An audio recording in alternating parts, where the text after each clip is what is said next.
Computer ఆనందన్నగా Maoist పార్టీలో పేరు పొందిన కామ్రేడ్ తోట సీతారామయ్య డిసెంబర్ 8వ తేదీ తన స్వగ్రామంలో అనారోగ్యంతో అమరుడైనాడు. 1980 నుండి 2023 వరకు అంటే 43 సంవత్సరాలు మావోయిస్టు పార్టీలో అత్యంత కీలక కర్తవ్యాలు నెరవేర్చిన కామ్రేడ్ ఆనందన్నకు విప్లవ జోహార్లు. కామ్రేడ్ ఆనందన్న వయసు 65 సంవత్సరాలు. ప్రస్తుత భద్రాద్రి కొత్తగూడెం జిల్లా అశ్వాపురం మండలం చింతరేల గ్రామం. డిగ్రీ చదువుతూ ఆర్ఎస్యుల్లో పనిచేస్తూ 1980లో పూర్తికాలం కార్యకర్తగా విప్లవోద్యమంలో భాగమయ్యాడు. కొంతకాలం పీస్ బుక్ సెంటర్లో విప్లవ సాహిత్యాన్ని అమ్మినాడు. కంప్యూటర్, డిటిపి, ఆఫ్సెట్ ప్రింటింగ్ వంటి పనులు నేర్చుకొని విప్లవ సాహిత్యాన్ని అచ్చువేసే బాధ్యతలు నిర్వహించాడు.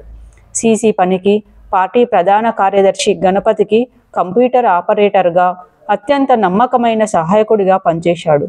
దండకారణ్యంలోని కేడర్లలో ఆయన కంప్యూటర్ ఆనందన్నగా పేరుగాంచాడు. 2023లో వైద్యానికి వచ్చి అరెస్ట్ అయ్యే నాటికి ఇతర అనారోగ్య సమస్యలతో పాటు అల్జైమర్స్ అనే మతిమరుపు వ్యాధితో బాధపడుతూ అమరుడైనాడు.